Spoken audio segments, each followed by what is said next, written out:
How to convert to PDF and password protect your ebook. In this tutorial, I'll walk you through the steps in converting your Word document to PDF, as well as password protecting your completed ebook. The first step is to head to the top of your document and click on File. Then there will be a number of options for you to choose from. Select Export.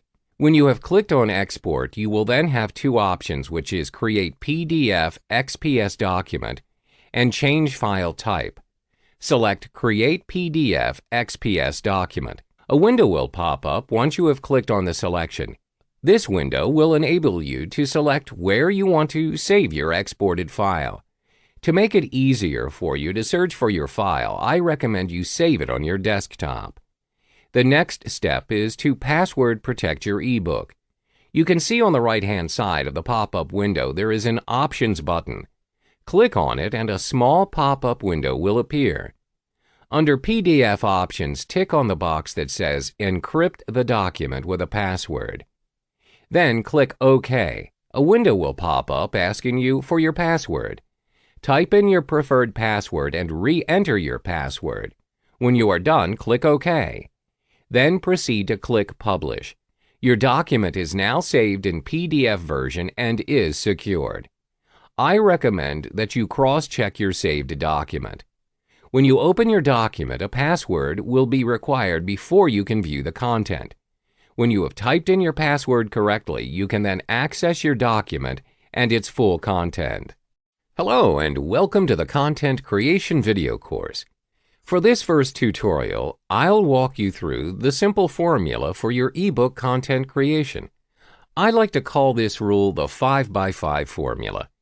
This simply means your content should at least have 5 points, where each of the points will have another 5 subpoints. Let me illustrate an example for you. Let's say you're publishing content on how to create your ebook. Your content should have 5 main points, which I have listed accordingly. Then each of the main points, for example, the first point, creating content, will have a breakdown of another 5 points. This applies to all of the main points of your content. This will speed up your content creation journey and you will never go wrong. Welcome back. In this video tutorial, you will be learning how to format your ebook. We'll be focusing on how you can set your page margin, header, and footer, as well as the Shift+Enter formula. First is to set your document's margin. On the top of the Word document, click on Layout. Then you'll see a number of options. Click on Margins, select Normal. Now you are able to see that the document is aligned according to the margin. Next is inserting your header and footer. Click on View and select Header and Footer. Then your header and footer will appear. You can then type in your preferred header and footer. For this tutorial, I inserted content creation videos. What you type in will automatically sync with the number of pages that you have in your ebook. You can then click Close when you are done. Next is the Shift+Enter formula. This formula is important as it enables you to type in a new line and not a new paragraph. Let me illustrate an example for you. I have typed in a short paragraph and have come to the end of the page. I use the Shift+Enter formula, and it enables the content to remain in the same paragraph without adding any unnecessary gaps or spaces. By using the Shift+Enter formula, especially when you have reached the end of the page, you are able to avoid unnecessary spaces between paragraphs as your content is dragged further down when you choose to use the Enter key. Hello and welcome back. In this video tutorial, you will learn how to properly insert the ebook cover you have created on Canva.com.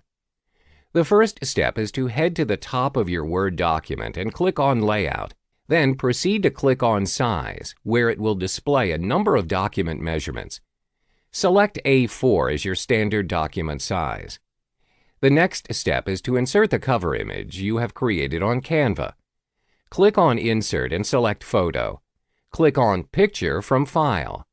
Search for the cover you have created and insert it in your document. When your cover image is inserted, click on the image. You will notice that a Format Picture option will appear on top of the document. Head to Wrap Text and make sure you select Behind Text. Then on the right-hand side of your document, the document size is displayed. You need to adjust the height and width of your cover image to A4 size, aligning it with the overall document size.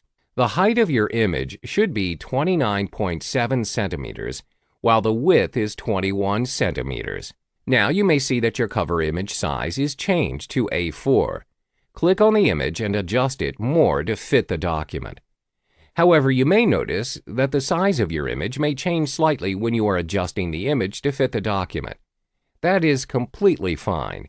All you need to do is tweak the height and width of your image until it fits. Usually, the size will vary plus or minus 1.0. How to detect if you have properly inserted your ebook cover?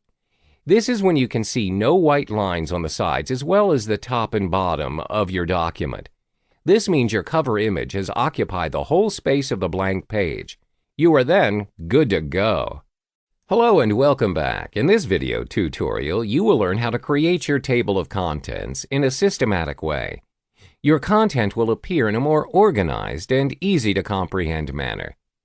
First, on top of your Word document, click on Document Elements. You'll then be directed to Table of Content. Then, you are able to view a small arrow heading downwards. Click on the arrow. A list of automatic Table of Content will show. You may then select whichever heading you want to apply on your table of content. For this video tutorial, I'm selecting Classic as my heading. As you can see, your table of content is yet to be completed as there are no entries yet. Therefore, the next step is to insert entries to your table of content. I've already typed in 5 different sections to be inserted. You now need to click on the Home option on your document. Then head to Styles. Before you click on anything, make sure you highlight the first sentence or heading of your section. In this case, it's Creating Content. Select Heading 1. As you can see, our first heading is now enlarged and is formatted. Continue to apply the same rule to all of the different sections. Now, all of the first headings are prominent compared to the others. The next step is to highlight your second heading. When you've highlighted the subheading, head on to Styles and click on Heading 2. Your subheading is now formatted, but slightly smaller than your first heading. Apply the same rule to all the subheadings in your document. When you're done, each of your sections now have their main heading and subheading that is clearly distinguishable. To complete the table of content, head back to the table of content that we have set up earlier on. Then click on Table of and select Update Table. Your table is now linked to your headings and is completed. This is a very effective method to organize your content. In this video tutorial, you will learn how to create your ebook cover using a site known as canva.com. This is very easy to use, especially for beginners. The first step is to head onto the site and register for an account. You can either sign up with Facebook, Google, or email. When you've set up your account, you can then proceed to log into the site. When you have logged in, at the left-hand side of the site, click on Create a Design. You will then be directed to Popular Design Types, where there are various designs for you to choose from. As we are focusing on creating an ebook cover, select Ebook. On the ebook page, you are able to view a blank canvas in the middle. Then on the left-hand side, there will be several options such as Layout, Elements, Text, Background, and Uploads. First, let's explore Layout. This option includes various designs for your ebook cover. Next is Elements. This option has 9 different categories to customize your cover. This includes free photos, grids, frames, shapes, lines, illustrations, icons, charts, and I love Canva. Let's click on Free Photos, for example. There are many free photos you can choose from to insert your cover. For frames, you are also able to choose different frame types for your cover. Next is Text. Text provides you different designs for your fonts. This includes your heading, subheading, and body texts. Most importantly, many of them are free. For background, you can select any background of your choice to insert on your ebook cover. Last but not least is Uploads. Uploads enables you to upload your own images from your computer to create your cover. Now let's start creating our ebook cover by clicking on Layout. The design that you choose will appear on the blank canvas in the middle of the page. As you can see, there are layouts that are freely provided for you, and there are designs that you need to purchase. Now you need to select a design. When you've selected your design, you may also edit the captions on the cover according to your ebook content. For this video tutorial, I'll change the title to Learning to Create an eBook on Your Own. You may also edit the author's name as well as the other minor descriptions of the cover. As mentioned before, you may also select different text styles apart from the ones readily available on the layout covers. You can also change the background according to your preference. But for this tutorial, I will stick to the original cover design provided. When you are done with your cover design, you can now download it. Click the Download button on the top of the page. You are then given a choice to save your file in JPEG, PNG, PDF, or PDF print. Select PNG, then click Download. Your file is now being saved and it will take several seconds.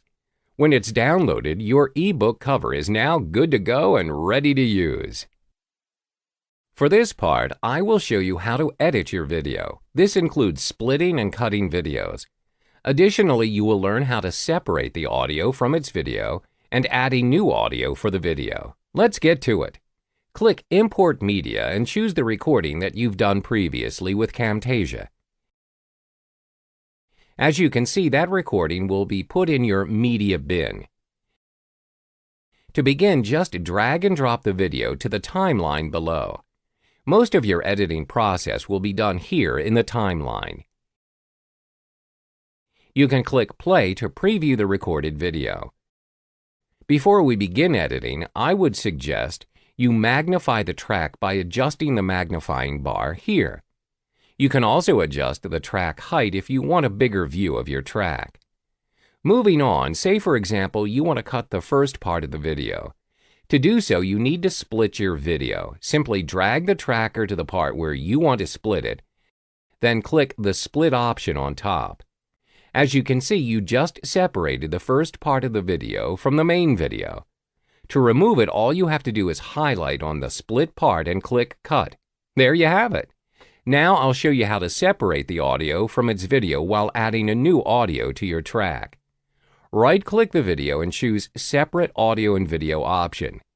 The newly appeared track you see here is actually the separated audio from your video. To remove it, just click on the track and cut it. With that, you've successfully removed the audio from its original video. Now it's time to add a new audio to your video. Click on this plus icon and choose Import Media. Then from the pop-up box, choose the audio you want to use.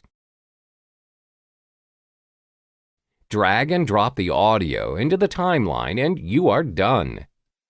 Continuing where we left off, I am going to show you how to remove background noises from your video. All you need to do is click the Audio Effects option. Over here you have some audio effects that you can choose from to manipulate your audio. To remove the background noises, just choose the Noise Removal option. Drag and drop the effects to your audio. As you can see, the effect is being automatically applied to your audio. Neat, right? That's all there is to it for the removal of background noises. In the next module, I'll show you how to apply transitions to your video. To start adding transitions to your video, all you need to do is click the Transitions option. If you scroll down, you can see that Camtasia has a variety of transitions available for you to choose from. You can hover your mouse over it to see a short preview of each transition. Let's go with Fade. Drag the transition, and before you add it to the video, you can see that you can put it either at the beginning or at the ending of your video. For now, let's choose the beginning. Once you've done that, preview the transition. See how your video fades in from the beginning? But if you want to make the transition fade in longer, all you need to do is extend the transition like this. Now, as you can see, the extension allows the transition to appear longer and slower. Next, let us try putting another transition at the end of the video. Drag the fade through black transition and drop it at the end. Using the same technique, you can choose to extend the transition by dragging it within your video. Don't forget to preview it to see if it is to your liking. That concludes adding transitions to your video. Finally, it's time to render your video into a proper high-definition and readable video format. All you need to do is click Share and choose the Local File option. In the pop-up box, click the Custom Production Settings. I want you to focus only on these two options. It is the MP4 only for 720 pixels and the MP4 only for 1080 pixels.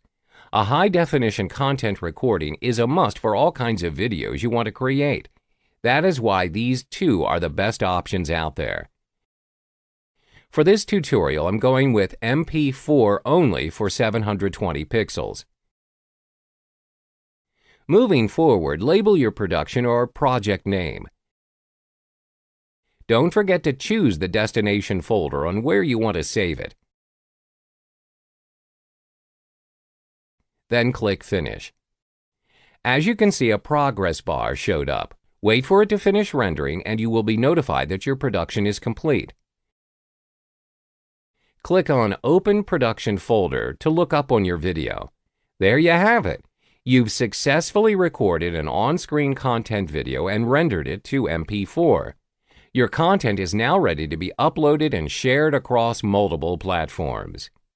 In this module, I will be showing you how to create your awesome content using Camtasia Studio. This will include editing, removing noises, creating transitions, and rendering your videos. Let's get started. Click Camtasia to run the program. To start, click Record on the top right screen, and a frame of what you want to record will pop up. This middle pointer allows you to adjust the position of the frame. What I want you to focus on is this box below it. Under the Select Area side, you have the option to do a full screen or a custom recording. Custom recording lets you choose your desired dimensions. On the right side is the recording inputs. Over here you can choose to turn on your camera while recording and also audio. Beside it is where you can adjust the volume of your audio. So make sure to adjust everything that I've mentioned before you start recording. You can do so by clicking the Rec button to record. Say for example you want to record this notepad. You need to make sure that it fits the frame. Anything outside of the frame won't be recorded. In the next module, I'll teach you how to edit your recorded video.